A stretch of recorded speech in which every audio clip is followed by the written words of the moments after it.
Okay, Ms. Ackerwright, roll call, please. Mr. Stahl?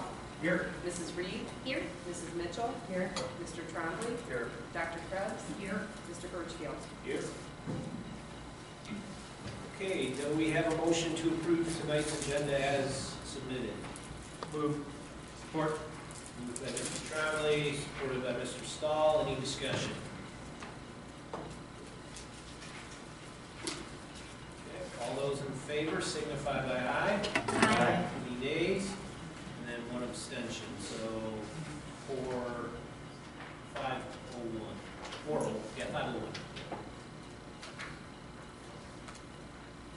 Okay, this brings us to recognition of the Base Foundation. Dr. Gray? Yeah, we have Deb Kirk here tonight from the Base Foundation, and she's going to go up and tell us a little bit about what's been going on. Thank you, Dr. Gray. First of all, I'd like to introduce, as he said, I'm Deb Kirk. I have been with the Base Foundation for the last 21 years. This is Linda Roberts. Her and I co-chair the Base Foundation.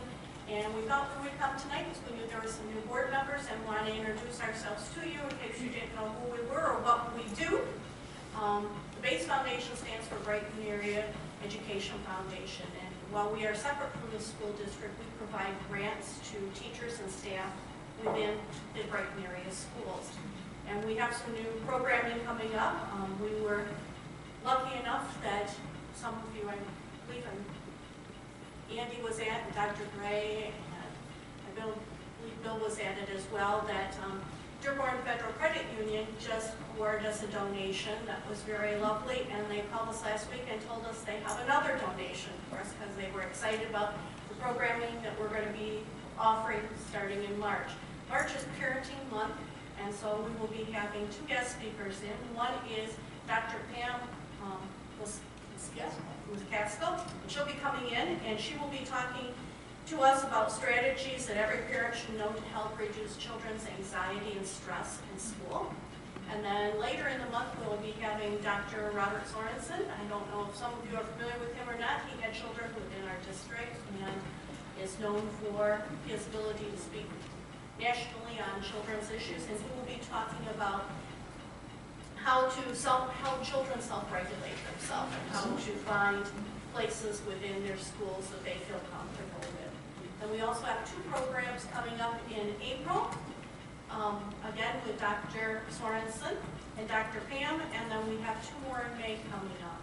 And Dr. Gray has graciously said he would be willing to send out an email to let staff and parents know of our upcoming programs. They'll be held here in this room at 7 p.m.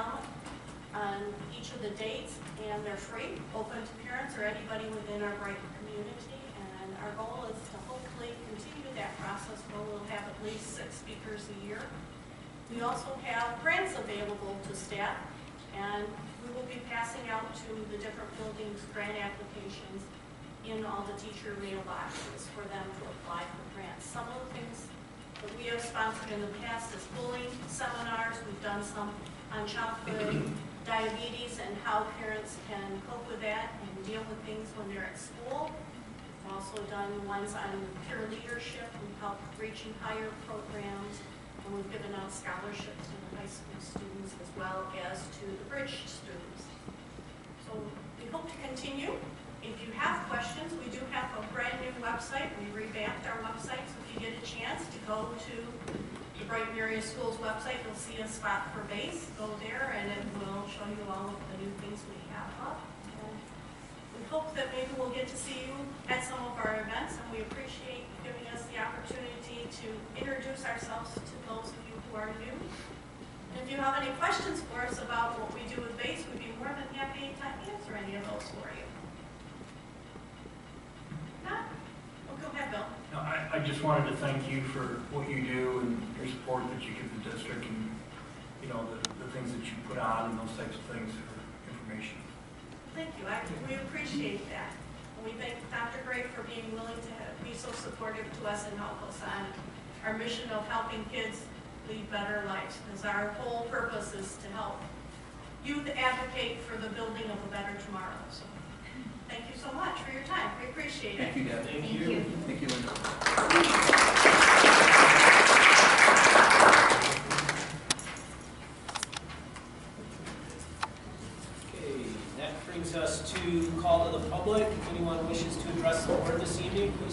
over to the podium and state your name, address, and If I may, to the board, I have an introduction. I met this young lady at our bar basketball game just Scranton, this Prince. She's a 14-year-old freshman JV basketball player. She's a wonderful fundraiser she'd like to tell us about. It's for our young athletes. So, Molly, what do you think? Hello, as Mr. Stoll said, my name is Molly Prince. I'm a ninth grader at AHS and I'm on the JV basketball team. The town of Paradise, California was destroyed in the first 6 hours of the infamous campfire. Being the most destructive wildfire in California history to date, the deadliest in the U.S. since 1918. They lost 95% of their buildings, along with having 5 of their schools destroyed. It started on November 8, 2018, was moved from its origin on Camp Creek Road. It burned 153,336 acres, destroyed 18,804 buildings, and decimated just as many lives. Throughout its duration, 17 were injured, 3 were reported missing, and 85 died. The varsity girls coach, Sheila Kraft, sent an email with us that basketball was the only normal thing that they could do, that their compassionate love for basketball was all that they had left in the insane circumstances that is their life now. To them, it doesn't matter that they lost 2/3 of their program, or that only 14 girls showed up and they only won 3 games. It's this pure love and joy for the sport that I'm aiming to foster and benefit with my clinic. I am very excited for the 2nd annual Bounce Back Clinic coming up on March 9th. So many of the girls in the Brighton girls basketball program have already volunteered for this event. I've gotten all of the approvals for it to take place from 3:30 to 5:30 at Scranton Middle School. Last year, we were able to raise $2,000 for the Florida community after being devastated by Irma. I had the support through my parents and connections to Brighton basketball to help make this a reality. 38 kids showed up for the clinic last year, ranging from 1st graders to 6th graders, and 26 of my friends and teammates stepped up to help volunteer. The turnout was greater than I could have ever imagined, and my goal is to get even more kids out to hone their skills and help Paradise and hopefully raise even more money this year. I've been in touch with both the boys and girls varsity coaches and the AD at Paradise High School. They've shared personal stories of their losses from the wildfires that devastated their small town last year. That's what we're doing. We're using basketball, our love for the game, to show compassion for others in need. It's simple. Kids helping kids and small communities lifting each other up. I know this can't bring back the houses that were burned or the things that were lost, but I can't do this. So, if you don't mind, Molly, tell them about your experience. It was in Florida, right? And that's how you kind of got this passion. Just give us a little. When I was 3, I moved to Marathon, Florida, because of my dad's job, and I grew up there. It's where I learned how to play basketball. It's where my love for the sport fostered. And so we moved back to Michigan when I was 9 or 10. And when I heard that Irma had hit, and I watched all the feeds when my town was destroyed, and I really just felt, it really just kind of broke my heart, and I just wanted to do something to help. And it's kind of how I chose to help. I wanted to do something, and I like basketball, so I chose to make a clinic to try to help raise funds for the Parks and Rec department where I learned how to play. Great job. this is really cool. Now, how do kids go about signing up and registering and that? We have a flyer that has registration parts on the bottom. I've been passing it out at the Bar Saturday games. I've had friends and different people that I'm acquainted to help pass it out and distribute it. My coaches, my travel coach, who's in Duxton, he distributed to all of his girls from his own basketball clinics. The varsity coach, Paul Ash, distributed it to all the kids in his clinics, I think earlier today, I believe. So that's how I'm getting it out right now. I need Dr. Grant for his Friday letter too. If you send me something, I can put it out. It goes to about 25,000 people. That would be me. Yeah, just email it to me and we'll get it out. Awesome. And you said it's going to be at what school? Did you say Scranton. Scranton? Okay, that's what I thought. Great job, thank you.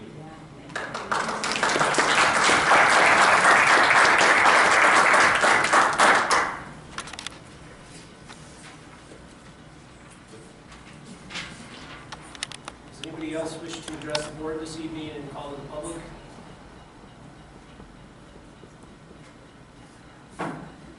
Okay, that'll close call to the public and move us to superintendent report. Dr. Gray. We have Brooke Warren here tonight to talk a little bit about some of the festivities going on in place. Thank you.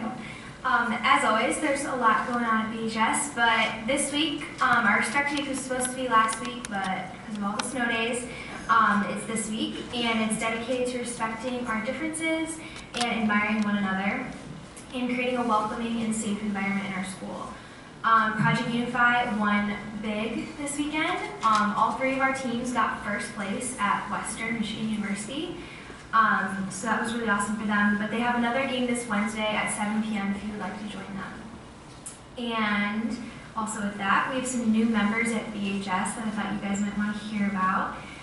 3 new service dogs. Allie is Mr. Wendrick's dog. She's a black lab mix. Keeper is Miss Bryce Tellner. I'm not really sure what she is. And Martha is coming next year. She'll be Miss Rennicker's dog.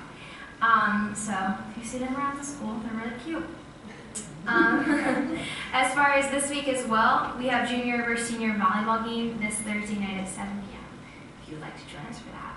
But that's all we got going on. Thank you. Thank you, Brooke. Thank you. We have Ms. Mosier tonight with our curriculum update. So I have the pleasure of introducing Kim Hubert and Chris Tarkowski, who are our district coaches, and they're also our Reaching Higher facilitators. And they're going to tell us a little bit about our Reaching Higher program and give us some updates on where we're at. Thanks so much for having us. Thank you for having us. Nice to see everyone. Yeah, help us out. So currently we're running 2 Reaching Higher classes in the district. One is at Scranton, we have 26 students. And we also have one running at the high school where we have 17 students currently.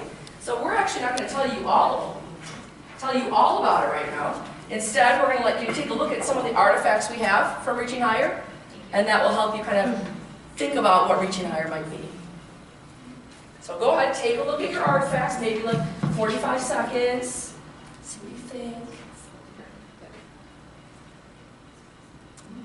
could they be, Chris?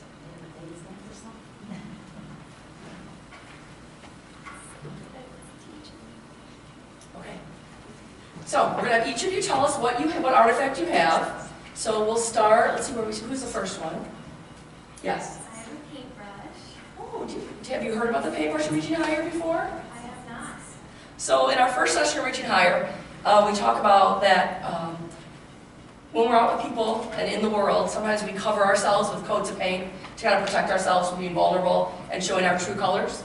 And so in our first session of Reaching Higher, we talk about removing the coats of paint and really being your own true self with people that you love. And actually, we know that sometimes they go back on to protect yourself in harder situations, but that the goal in life is to actually walk around without these coats of paint on your face and on you. Yeah. How about you, Ken? What do you have? Success letter. Success letter.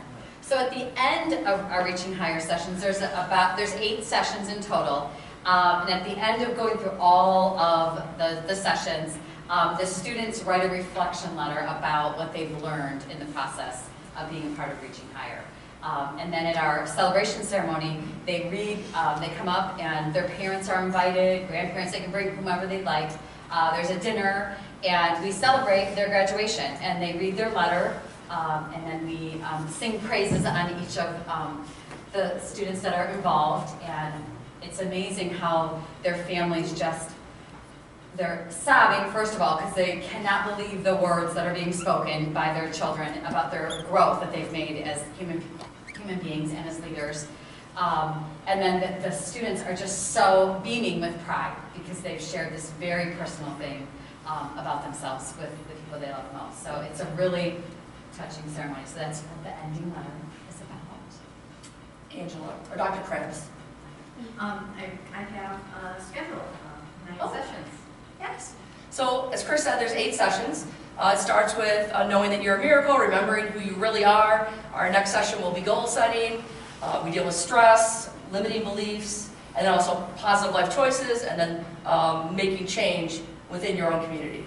So those are the 8 sessions. We meet for 8 weeks, once a week for 2 hours, and students alternate morning one week and then afternoon the next week. Now for the first time ever in Reaching Higher history, we held a class in Mrs. Janescu's early childhood education class this fall. We did it on Fridays and Mondays because those students are getting placements in the community to do kindergarten, preschool, first grade placements as young teachers. So they went through Reaching Higher and they didn't miss any class. The people came in during their 5th and 6th hour every week and they did it right along with their class. So that was a first for everybody, and it was much less stressful because students have to miss class. So thank you. Alicia, what do you have? I have a postcard. Yes. So in Reaching Higher, this is the best part. There's generally about 25 students that are a part of it, and Kim and I are instructors. So there's lead instructors, and then there's also mentors that are a part of it. So they are community members, staff members that are trained as mentors, and they have a small group. So there's a lesson, and then they break off into small groups, and they do some reflection work and some thinking work together. And it's one person for them to share during that, whatever the need of that session is. And it also allows a smaller group for a student-to-student connection. And at the end of each session, mentors write report postcards like you have, and they send them home in the mail, just as a reflection of them, honoring their time spent with us, and the things that we notice about them as people. And their parents go, I just love the postcards! Like, they just love them so much to see what another adult reflects about them and their children. So it's just a connection piece that Reaching Higher has done. A couple years ago, we had small groups, and it was some senior girls and then some sophomore girls, and they formed a yoga club from their small group. So they decided to all go to yoga together from their small group. So that power of that small family-like atmosphere really helps out the students. Andy? I also have a postcard Oh. that says "Stop and Pop, Power of the Pause."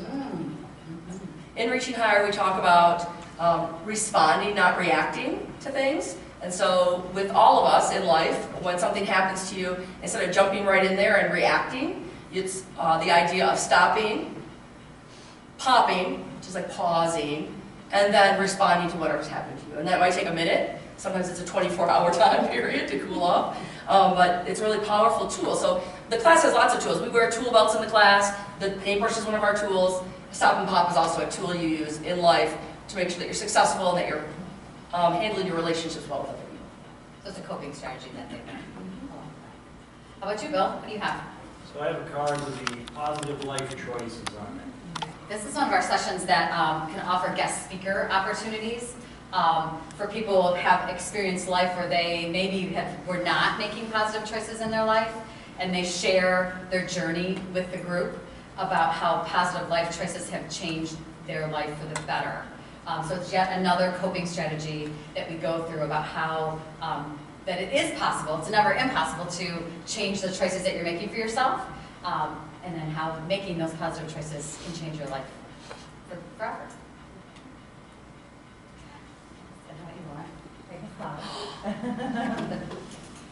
So at the beginning again, we bring flowers to students, and we talk about how beautiful this garden of wildflowers is.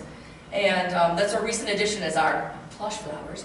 And we talk about which flower do you like the best, and each student in the room picks the one they like the best and why they think that flower is beautiful. And then we relate that to the group as a whole, that every individual has their own unique beauty and talents. We all might not see the same things in each one, but they all have their place in that garden. And in fact, last time we did it, when they were all picking out their flowers, at the end of class they could take a flower with them, and they all went straight for the flower they loved. Some of them were like these little green poof balls, and some are carnations or little white baby's breath, and they all took one with them. And this time they were going to give them to their bus driver or to their friend or their parent or even themselves, just to tell someone that they cared about them or to keep it as a reminder of the class for them from that day. And Dr. Gray, what do you have? I have a goal-setting card with the acronym SMART for specific, measurable, achievable, relevant, and timely. So that's our session that we're heading into this week. One of the goals of Reaching Higher is to teach them achievable goal-setting techniques, like setting SMART goals. So they spend a lot of time learning about how goals can be all of those things: achievable, measurable, and timely, so you will achieve it in a certain amount of time. And it becomes something we address each week. Their mentor is aware of what their goals are that they set for themselves. They set a relationship goal, academic goal, and a personal goal. We tend to reflect whatever goal bubbles up to as the most important for each student is the one we tend to focus on. But just for them knowing someone's going to be asking about their goal each week, it's amazing. You see such a change. You're like, wow, like in the fall, it was all about grades and or what college decisions, because seniors feel so much pressure about making this choice right away. And so just knowing they have someone to reflect their thinking around this goal, you could just see it offers such a lightness to them. And then they end up achieving it. It's amazing. Their grades go up because they have an accountability partner. So goal setting is a big foundation of reaching higher, teaching them that part of leadership. Absolutely. So reaching higher, really the goal is to have students lead healthier, happier lives, to be successful and go out in the world with these tools that will help them reach their full potential. Last week, what was our leadership challenges? We left in them. Remember the one they had this week? So reaching higher is filled with a lot of theatrics. Oh my gosh, yes. I don't know why we get to do it. Exactly. It's really boring in our session, actually. No, just kidding. So one of the stories is told, it's about an elephant. It's called the broken rope story. So each week there's a challenge that students lead with, and this week is a broken rope challenge. They have to leave and try to do something out of the norm. Break their routine, break the monotony for themselves, and try something that they've never tried before. Like an elephant is tied to a rope in the circus. Sometimes they go in that circle, and then eventually when that rope comes off, they still go in the circle because that's what they've been trained to do. And so these students had to break a rope. And then one of the students this week, tell them that one student said that everyone else was going to do the same thing. Those of you high schoolers can relate to this. Yeah. I'm going to, I really need to spend more time with my family. I spend a lot of time in my room. So I'm going to come down and I'm going to spend time with my family downstairs.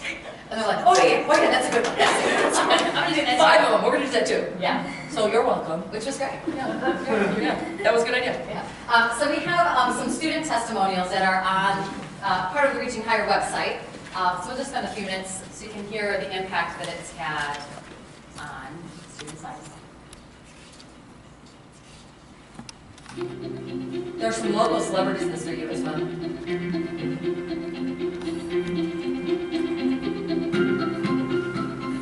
My favorite part in Reaching Higher was just basically where we came together as a class and learned everything about leadership and companionship. I feel like I have good self-esteem about myself. I put 110% in everything that I do. It's been good that Reaching Higher can have you show who you are out in public and just be yourself. I'd say Reaching Higher is a really good class for you to get to know other people and be a leader. Reaching Higher to me was very helpful because I became less shy and I made new friends. I think the best part of Reaching Higher for me was being able to just talk to different students that I wouldn't usually talk to and just kind of have my eyes open to other situations that, people might be going through and how to deal with those situations and how maybe, even if I'm not dealing with it, how to help other, people go through similar situations, Before Reaching Higher, I wasn't as organized with what I wanted to be and get to, and it helped me just focus and organize myself. To make a goal for yourself and do steps and steps and steps until you reach your goal. Reaching Higher really helped my presentation skills when it came to standing in front of large groups. We learned how to set goals in Reaching Higher. We had lessons on that, and it taught us specifically how to make goals and take them and apply them to our lives. I was kind of with my parents before. I could get a little bit of an attitude, but now Reaching Higher saw me just stop, and we learned POP, where you just power of the pause, you just take a minute and just gather your thoughts and then speak. And you might not regret what you're saying in the end if you have a little attitude. Reaching Higher helped me just get things out there instead of just having to hold back and they taught us to say our feelings. During one Reaching Higher session, we had just tell about things that stressed us out, and we had to speak it in front of the class, and that really helped get things out there. At Reaching Higher, the teachers and the classes helped me gain confidence. It gave me a boost that I needed, and I went from B's and F's to A's and B's. You have a support system outside of your family or your own group of friends that might have the same issues that you do, or not the same issues, but they can relate to your stories and different things you say. this class sort of helped me reignite that sort of spark, made me feel sort of happy again, and it sort of helped boost my confidence, and it just made me feel more alive, if you would say. Reaching Higher gave me the tools to set goals and to be a confident leader myself. Before Reaching Higher, I had a loss of motivation. Reaching Higher not only gave me back that motivation, but it gave me the skills to lead myself. Definitely do it, because it will help them a lot in their comfort level, their social skills, and just meeting new people. Reaching Higher, it's also fun too. People say, well, aren't those things kind of boring or anything? No, because you mix it up. I'd say if you get the opportunity to be in Reaching Higher, to definitely take it, because it's just a great program, and I wish that we could have it all year long. So Reaching Higher, actually, we offer it at Malpe and Scranton on alternate years, and then at the high school each year, and then also at the Bridge. I think we ran through all the things Reaching Higher is. So, like I said, one of the things about Reaching Higher, there's a lot of kind of weird things that we say. It's just goofy, but there are some gems you'll take with you. And just kind of like today, I had to keep some sayings in my mind because it helped me be a little more brave facing some things I'm going to face today. So, you're going to have you practice that too. So come on, stand up. And everybody up here, come on up. Come on up, make a circle. That's what we always do, make a circle. Come on up. Don't fall asleep. Okay, you can come closer. Come on up here. We're going to do a circle. Come on, come on, come on. Come on, Lynette, come from the back. Come on, I know. Let's go. We're all going to do it. Oh, there we go. Yes, thank you very much. Yes, good it's job. okay. You're silly. We'll be the silliest of all. Thank you, thank you. Thank you. Oh, here comes Henry. Oh, you guys can come out. Let's move the barriers. We're all together. Oh, no, here. Yes, yes. There we go. Good job. Oh, yes. We love you. We love you to come out. Dr. Gray asks us to use them every week, so. We're going to pump them up for the week. All right, come on and close up the school. All right, so this is called, we do a couple of kind of chants like this. And we make it goofy, and the kids end up laughing, and but it really is powerful by the end. This is called I Am Somebody, so you just repeat after me. If you feel the need for a power pose or something to make you feel powerful, feel free. It always makes you feel a little bit better, a little bit stronger. I am somebody. I am somebody. I may not look like somebody. I may not look like somebody. But I am somebody because I believe in myself. But I am somebody because I believe in myself. I feel like I'm somebody. I feel like I'm somebody. I act like I'm somebody. I act like I'm somebody. I look like I'm somebody. I look like I'm somebody. I love this part. Everybody is somebody to somebody. Everybody is somebody to somebody. Nobody but nobody can make me feel like a nobody. Nobody but nobody can make me feel like a nobody. I can be anything I want to be if I try hard enough. I can be anything I want to be if I try hard enough. I am somebody, and don't you ever forget it. I am somebody, and don't you ever forget it. Oh, hooray!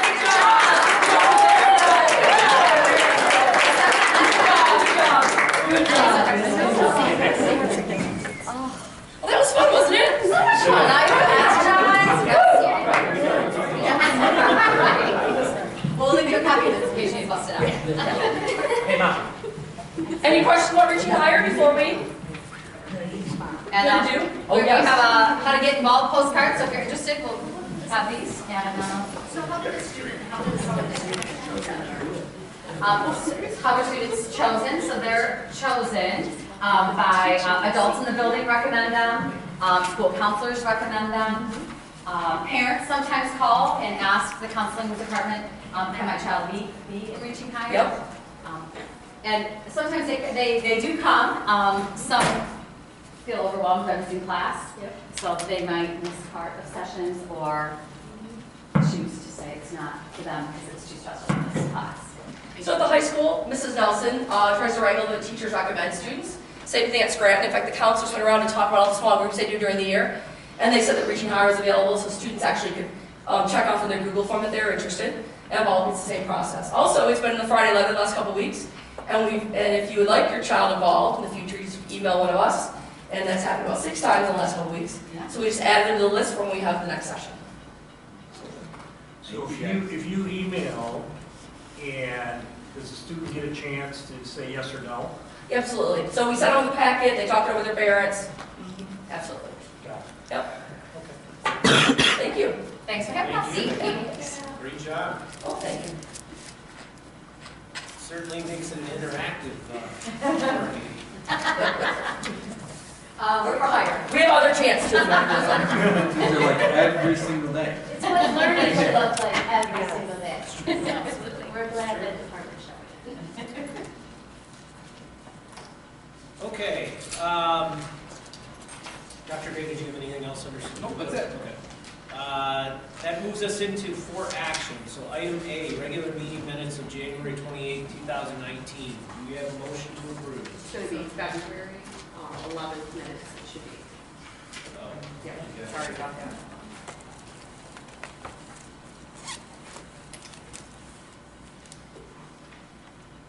Okay. So regular meeting minutes of February 11th, 2019. Do we have a motion to approve? So moved. Support. Moved by Dr. Krebs, supported by Mr. Trombley. Any discussion? Okay, all those in favor signify by aye. Aye. Whoops, We have to no, abstain. I abstain. I screwed it up the first time I have approval of the agenda, so. She caught it and I'm like, No, I caught it after. Did you? Yeah, so that's a 5-0 rule. No. 2. It's Was it 2? actually- That was 9. It's 4 This guy wasn't nays here. and 2 2 abstentions. abstentions, okay, I didn't realize Ken was here, so 4-0-2. There we go, thank you. Okay, all those in favor signify by aye. Aye. We did that. Yep, okay, item B, 2019 MASB Board of Directors election for Region 7. Yeah, you'll have Region 7 and 8. You will need to select one candidate from each one of these and make your recommendation. Do you have a recommendation? Yeah, in looking through these, we recommend Jack Tempsey out of Potterville and Steve Heiler out of Clarkston. If you look at their files, they have the most experience in relation to classes and certifications and those things. Okay, do we have a motion to approve? So moved to support 2 individuals Dr. Gray recommends. Support? Any other discussion? Motion by Mr. Stahl, supported by Ms. Reed. Any discussion?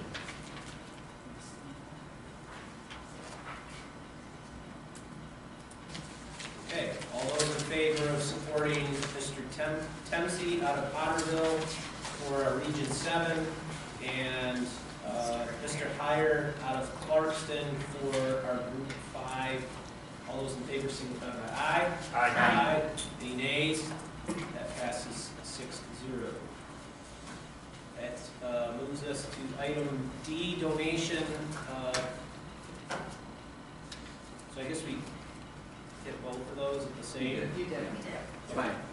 So donation of Hawkins Elementary PTO. We recommend you accept the $28,000 donation from the Hawkins PTO. With appreciation. So moved? Support. Moved by Ms. Reed, supported by Mr. Trombley. Any discussion? Okay, all those in, go ahead, Mr. Trombley. Do we ask for some type of timeline or something as to when this would be completed? Yeah, again, it's going to depend on weather. It's going to depend on when the frost goes. Our goal would be to put it in soon. It'll probably be summer. I can't imagine. Summer or spring? I would say summer because the kids play on it every day in the spring. So this is going within the cement business, so that's not going to be really feasible. Okay. Just try taping off an area and telling a bunch of JKs and 4th graders not to go on. I believe that's what we call an attractive nuisance. Yeah, exactly. Got it. Okay, any other discussion? All those in favor signify by aye. Aye. Any nays? That passes 6-0.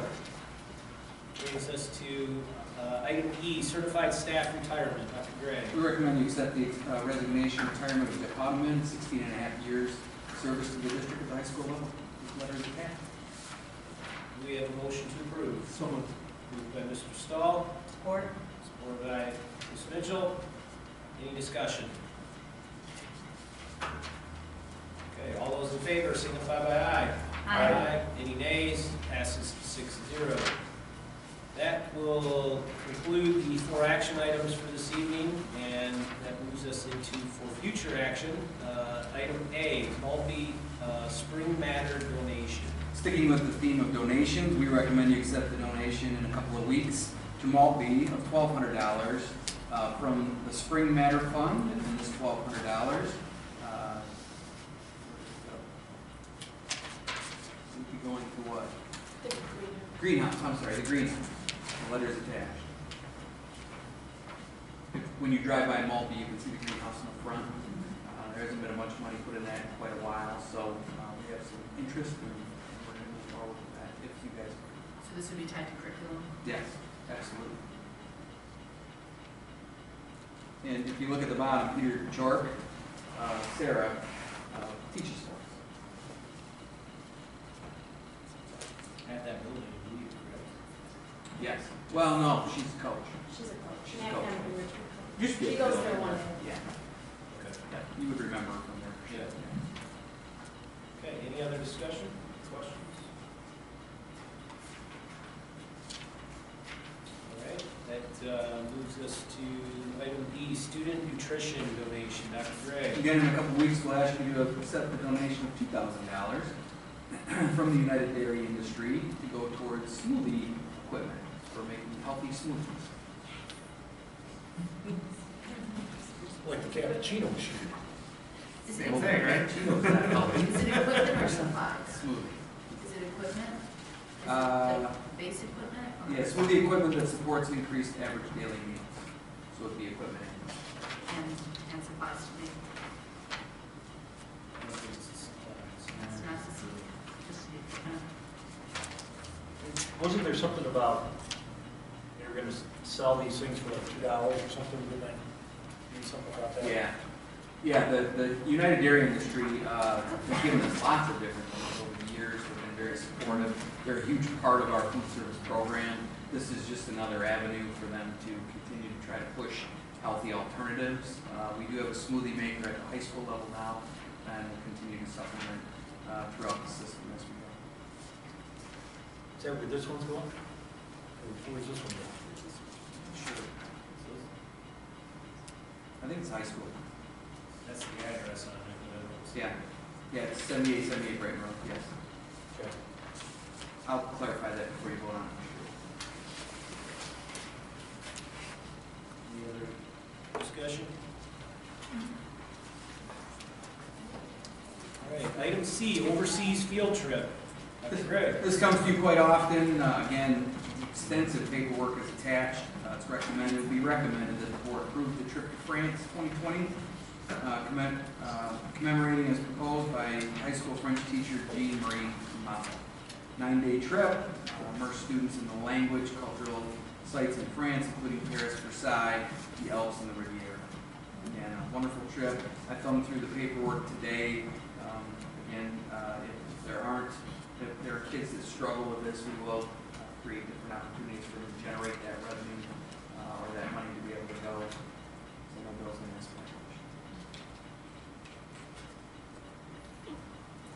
Since it is such an expensive trip, how many students do we have to have sign up for the trip to actually go? Usually it's like a 1-to-9 ratio is what our typical district is. But we'll monitor that as we go. We have about 2020, so we'll see. Usually get a big push at the beginning and then some trickle in, and then we usually run into maybe 1 or 2 that want to go but can't afford to, or figure out ways. I don't think we've ever gone on this trip and not had enough people.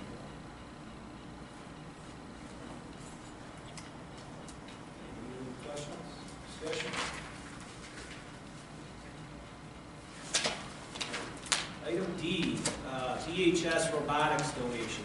Dr. Gray. Again, in a couple of weeks, we'll recommend you accept a donation of $4,500 to VHS Robotics. This is from the Brighton Lighthouse LLC.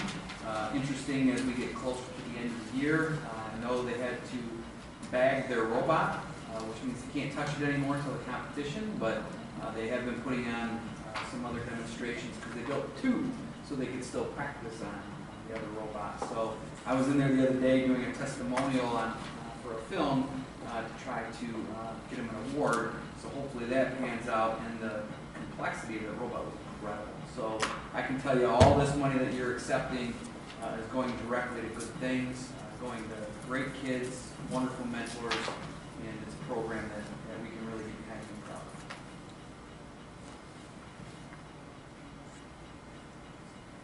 Any discussion?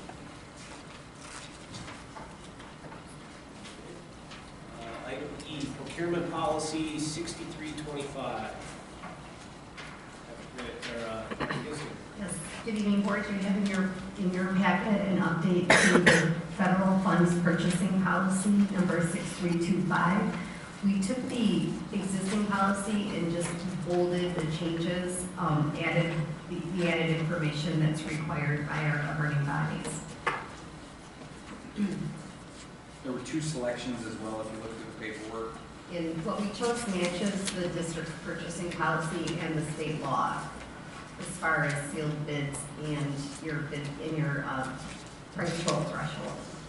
This came to us as a recommendation from our auditors as the different pieces change, and so this is why it's in front of me. Is this, I know it's still got the Neola copyright on the back of it. Is this actually drafted by Neola, or was this drafted by you and our auditors? It was drafted by Neola.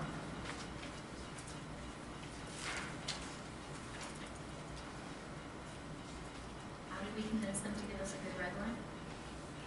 Pardon me? So how did we convince them to give us a good red I line think for we're this probably one? yellow. I thought you'd like that. We actually doctored up the PDF so that it was clear what we were I at. can tell you we've complained for so long that we are getting an electronic version very shortly, so in Google Docs. So we should be able to put together much cleaner copies rather than just printing them and chicken scratching on them. So I think we've, I don't know, 4 or 5 years now have given critical feedback, so I think we're finally there. So we hope as we move forward, not this policy update, but maybe down the road, that we'll be able to manipulate that document. If you have specific questions about this, you have a couple weeks. But again, this matches our process right now, and this is recommended. These are the selections recommended by our auditors, and it matches our practice. How does this differ from, and I'm going back on memory a little bit here, we had a conversation probably, and I don't know, it could have been as long as 2 years ago, where we had talked about a threshold for procuring, at what threshold would services be procured. And I think, I want to say that was $100,000. You recall it, Bill? And now I'm seeing here 250,000, so I'm Right. curious.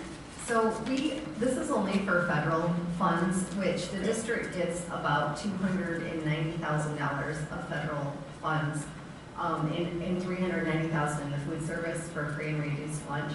So we just don't get a lot of federal funds. So this is just a requirement that we have to have for the spending of federal dollars. But of that amount, this year we're planning on spending, or we did spend $71,685, and it was all in the food service for things like the new food counter, a meat slicer, things like that, that could possibly fall under these, well, the hot food counter did fall under above the bid threshold, so we had to do a sealed bid on that. But the likelihood that any of this will impact what we do is very slim, only just by virtue of the fact that we just don't have a lot of federal dollars. We're still bound and sealed bid by the regular bid threshold on supplies, so $24,500. And we still understand for services like the local services, say our plowing or mowing or those types of things, that we're on a rotational basis and we're bidding those. So this is exclusive to federal That's right. funding. That's correct. So your regular purchasing policy is policy 6320. And that has $1,000 for a single item. We need to get 3 price quotes. And then from there, the competitive bid threshold kicks in, which is $24,459 for a single item.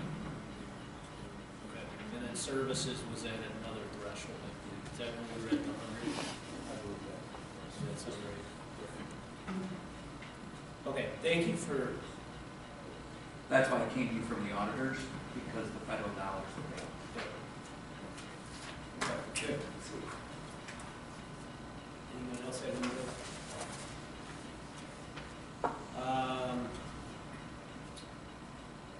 Item F, junior ROTC program. Yeah, my update on that, I sent you in an update in terms of the Friday update anyways, but Mr. Johnson and I met with Mr. Schrock at Powell High School. They have a pretty robust Air Force program there. We met with the instructor in terms of that, and we are looking first, fourth, and sixth hour.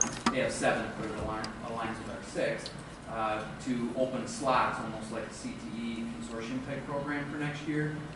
So we'll be promoting that as we move forward into the spring and into when kids are signing up for classes. My guess, just like most of these programs, the first year we'll get a handful. It could build from there, and then move on.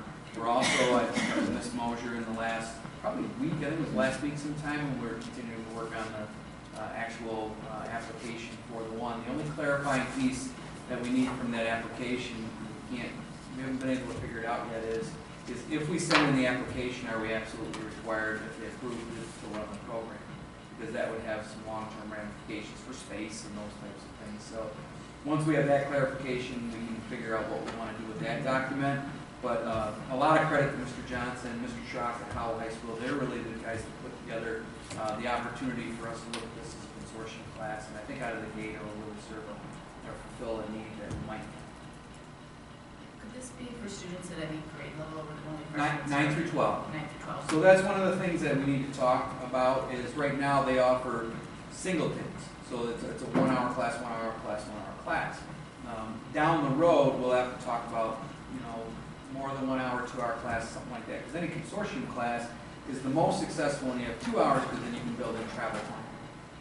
Right now with a 1 hour class, the reason why we're looking at 1, 4, and 6 is because before school we could build in travel time. At lunch you could build in a half-hour travel time, and after school travel time is not really an issue. So if we had first hour people take it, we'd probably have to link it with some kind of a elective, like an online or some kind of class that we could have a little bit of flexibility. And then, because I'm thinking, if it's in the 9th grade, there aren't too many 9th graders that would drive, right? So how many days a week would this? It's 5. It's 5 days, so every day of the week then? Yeah. So, I don't think you'll see too many freshmen take it, but if they do, we'd probably go first, because then a parent can drop them, and then we can transport them back. I see. You get enough, you could also run a shuttle or bus or whatever. But I don't foresee that happening out of the gate. Any program organically that's built for us usually builds with a handful of upperclassmen and then has a trickle-down effect, just like when we put together the auto shop and Health Ox, those types of things. I could see it moving more towards that. And we haven't found a lot of freshmen that know that they're going in as you do it. Okay. Again, big thank you to Mr. Johnson. He reached out and really got the ball rolling on this.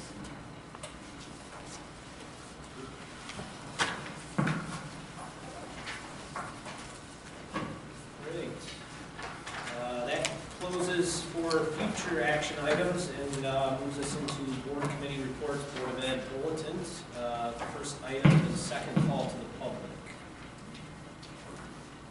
And I think this was a... Yeah, I'll go ahead and start that off. Last week, or last board meeting, I had asked that we add that to the agenda because I'd seen some comments and heard some comments in the community about the removal of second call to the public, so I thought it would be good for us to reserve some time on the schedule this evening just to talk about that and to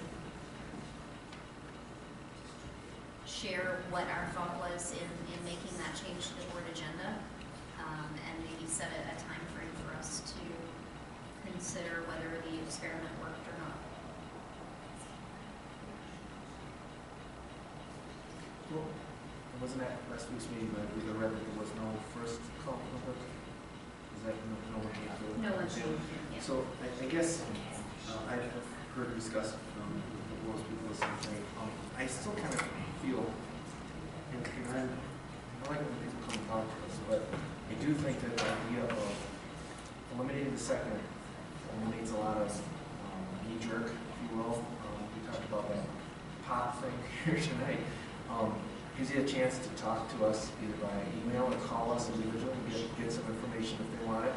And then if they still have a need, then they always got the next meeting to come, and now they're prepared and talk to a few of us, and it's probably better discussion at that time.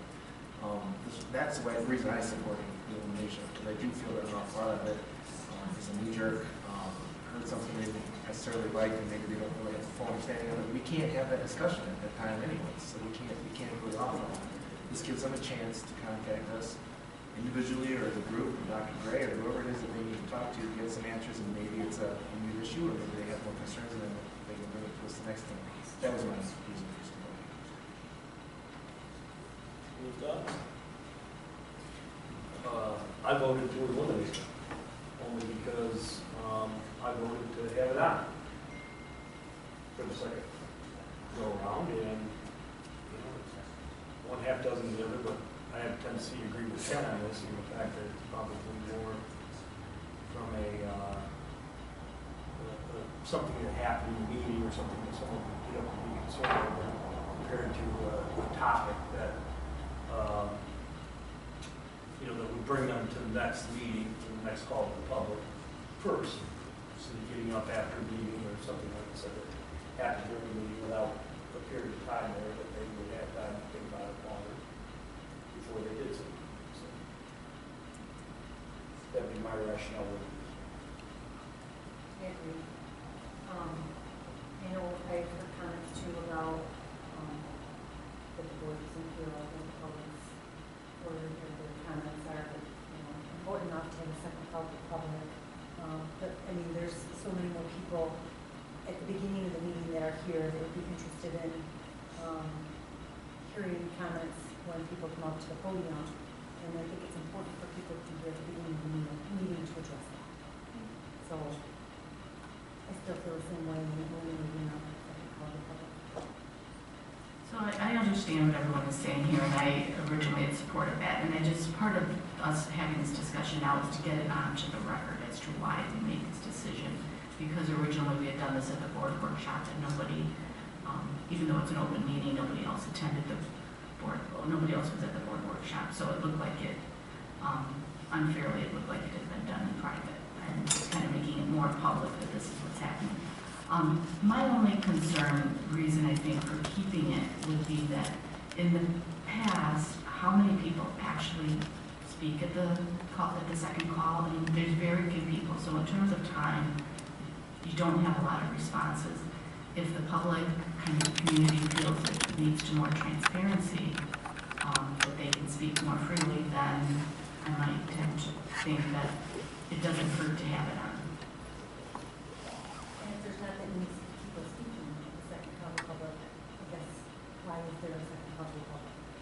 It's an option if people want it, but it doesn't mean that it always has to be used.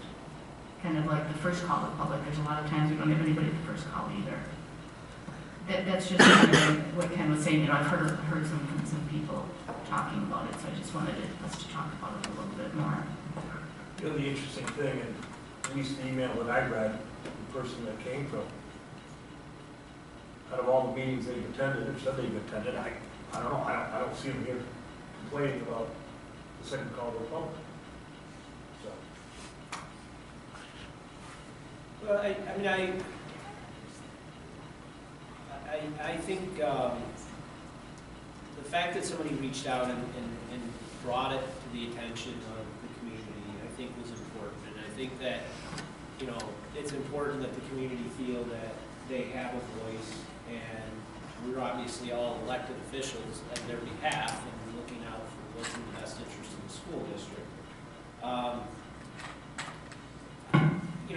Having been up on this board now for a few years at least, I can say that it's been an experience of, I've seen probably more often than not the second call to the public become an emotional reaction to something that's happening, whether it's somebody in first call to the public that had nothing to do with anything the board did or said, but something that somebody else had said at first call to the public, and then it turned into a reaction to that, or it was a reaction to a board conversation, and then, and then a continuation of previous conversation. I've also found that it seems that people hold back and don't want to talk at first call to the public, and then they come and I think it's more reactionary instead of call to the public. I don't know if that's a bad thing.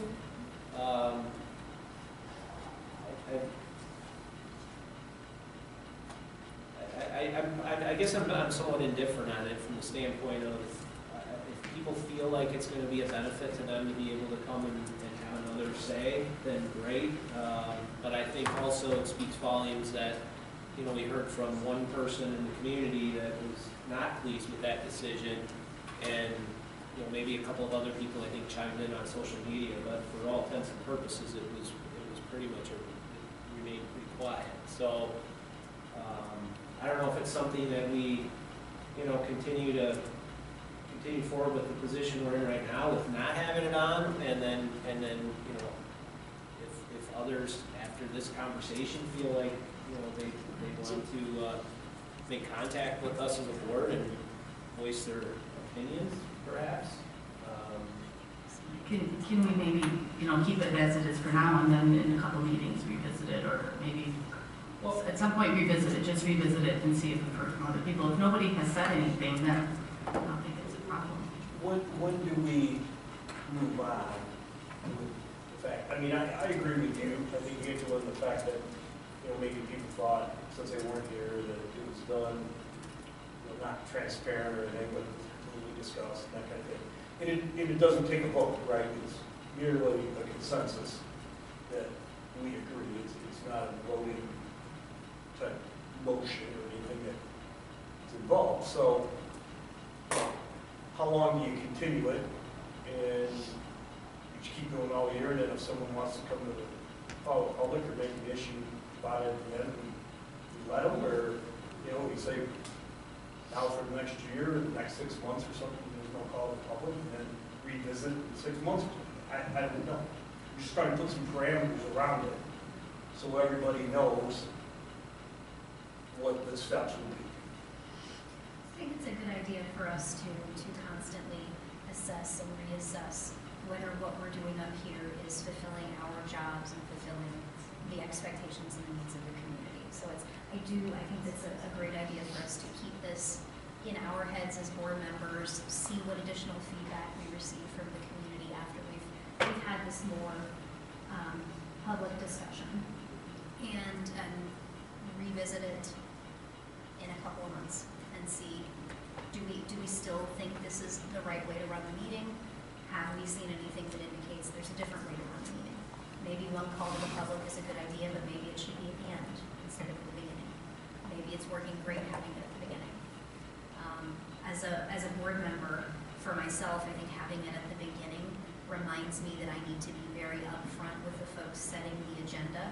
If there's something not here that I want to talk about at the board table, to make sure that anybody in the community that wants to come and discuss that topic knows at the beginning of the board meeting that it's going to come up, and they have an adequate opportunity to share their thoughts in advance of the board discussion, in addition to the opportunity to always follow up with us afterwards and come to the next call of the public.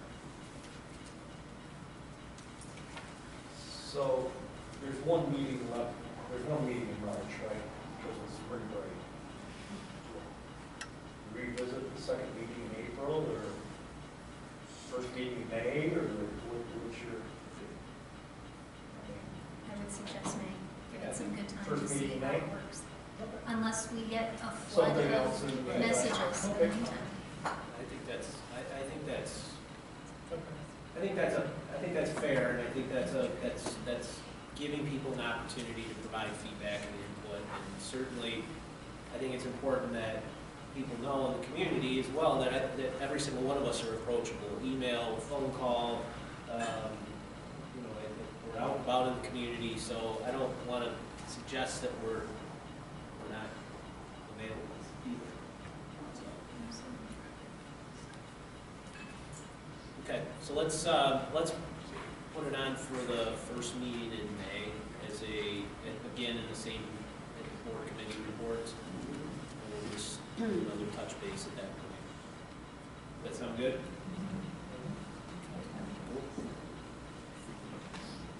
All right, any other board committee reports?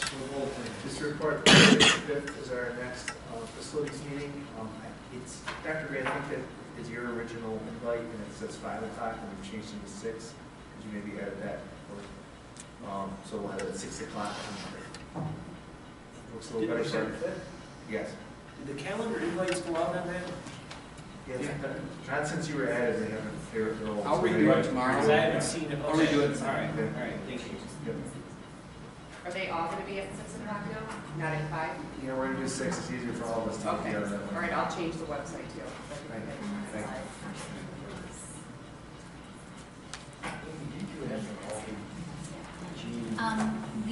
The health, safety, and policy committee met last week for our first meeting. I'm sorry.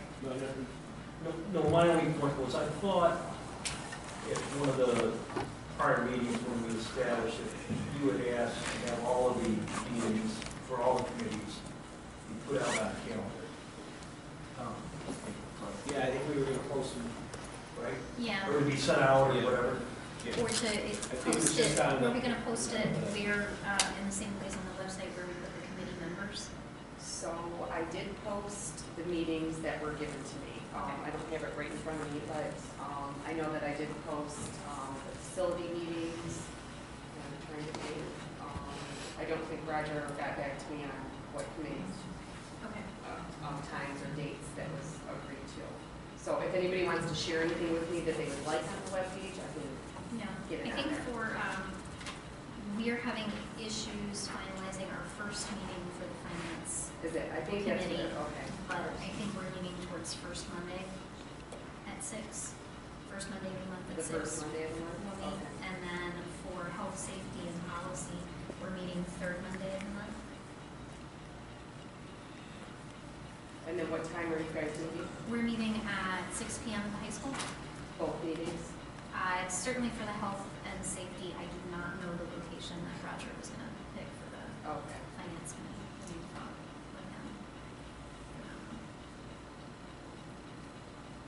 For the update on the health, safety, and policy committee, we did have our first meeting last week, and thank you, Dr. Gray, for preparing the minutes for that. We put a pretty heavy agenda together, and we've still got a lot of work left to do. We got some great information from Mr. Vecchione on what the health advisory committee was doing, and then from both him and Dr. Gray on the social emotional task force. The work that those two groups are doing is really tremendous. They're continuing the work that we started last year to improve the programming that we have both for our students and our staff around the social and emotional health of our students, making sure that we are continuing to look for new ways and creative ways to improve our suicide prevention programs and to work with our staff in providing meaningful professional development opportunities in those subject areas. We have a lot of interesting things going on there and I think a good direction. We do need to make sure that we've got board members participating in those groups. I think the 3 committee members are going to take the lead on that, but if there's anybody else that wants to join in the health advisory committee, the social and emotional task force, and the safety committee, let me know. We definitely need someone for the safety committee. Mr. Birchfield, in case you're wondering. That is the one that we have needed some board representation on for a while. But we would like to make use of a shared calendar to make sure that we've got coverage of those. So at least one member is there for those meetings, but we're not aiming to have everybody show up to the same one. From the policy end of things, we started going through the technology policies that I think were first introduced to the board back in October. And we made some headway in going through the choices that were made with those NEOLA policies, but we are struggling a little bit just from the wonderful NEOLA layout. And we have a backlog of work to do, so we're going to we're going to need to send some policies through the board without having them vetted by the committee already, because there's a lot that we need to get through before the next stack arrives. We are committed, though, to make sure that at least one of us is there when Neola delivers the next package, so that we can directly ask some questions on behalf of the board and continue to plug for the electronic resources that we need. I have committed myself to be the person that is there, but I welcome anybody else that wants to join me. So, Ms. Mitchell or Dr. Kress, do you want to add anything to this?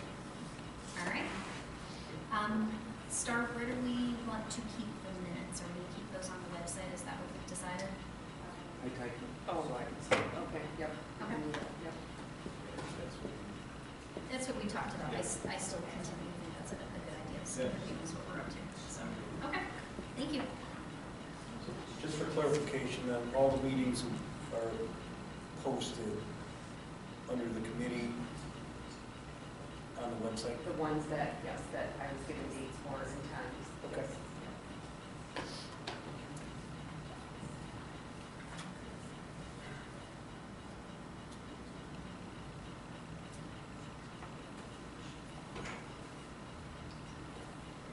Anything else? I've got just two quick updates.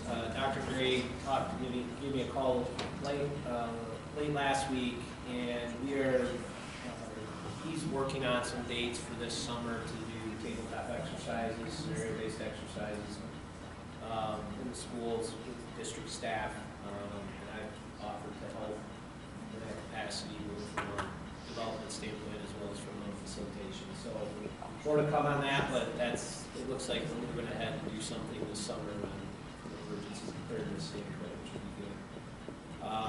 And anybody else that wants to be involved, just let me know if we have to engage. Okay. And then on the HR position, we have, actually it's just a matter of getting sent a drafted email to go to Shelley Kennedy. We have a really solid pool of candidates, at least on paper, and got to make one phone call out to a parent who's to see if the individual will be willing to sit on the panel. But we're should be in short order getting the first set of interviews set up, hopefully within the next couple of weeks. So that is. Do any of us sit on these panels? Right now, Alicia and myself are.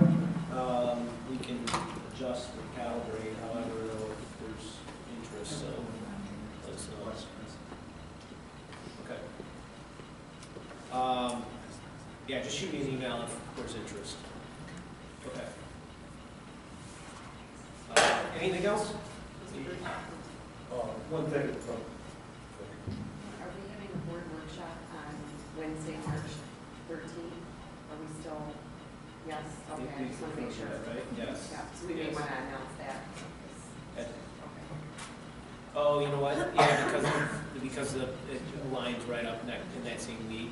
So that's a good point. So we are going to do a board workshop on Wednesday. That'll be Wednesday, correct? March 13th. And that'll be at 6 o'clock. 6 to 9. Yep. Okay. Here, right? Here. And then I think it's starting March 21st. We're allowed to go into closed session to speak about security, different security measures that we're taking within our schools. So it's not, it doesn't have to be a public discussion. Is that something new you read about? Yeah. Yeah. And like I said, I think it's to the sometime in late March that it becomes effective after that. So you might want to look into it. Where did you read that at?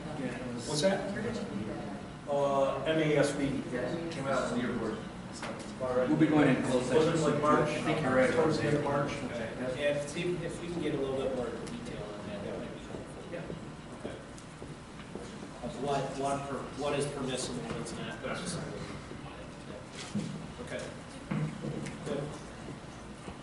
All right. Our next meeting is Monday, March 11th, 2019 at 7 p.m. And then again, we'll do our board retreat on Wednesday, March 13th at 6 p.m. right here in the board room. And this meeting is adjourned.